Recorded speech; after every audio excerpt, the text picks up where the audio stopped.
హరే కృష్ణ. రమణమ్మ, మీ కూతురికి ఈసారి కూడా వీసా క్యాన్సిల్ అయిందంట కదా.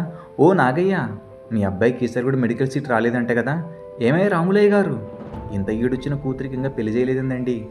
మన చుట్టూ ఉన్న వాళ్ళే మనల్ని ఎంతగా ప్రభావితం చేస్తారంటే మన ఎమోషన్ అనేటువంటి ఒక భావాన్ని వాళ్ళు రిమోట్ కంట్రోల్తో ఆపరేట్ చేస్తున్నట్టుగా ఉంటుందండి.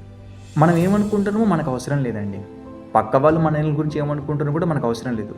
మనం ఎంత లేరు మీద లేరు ఉన్నామంటే పక్క వాళ్ళు నా గురించి ఏమనుకుంటున్నారో అని నేను అనుకుంటున్నాను. ఇంత ప్రభావితం అయిపోయాం. మరి దీని నుంచి బయటికి రావాలంటే ఒకే ఒక సొల్యూషన్, ఆ ప్రభావానికి లోను కానటువంటి కొంతమందిని మనము అనుసరించడం, ముఖ్యంగా సాధువులు. అందుకే సాధు సంగ సర్వశాస్త్ర కోయ్, లవమాత్ర సాధు సంగ సర్వసిద్ధి హోయ్. అలాంటి సాధువులు లవమాత్రం కొన్ని క్షణాలు తీసుకున్నా కానీ మన జీవితంలో మార్పు వస్తుందండి.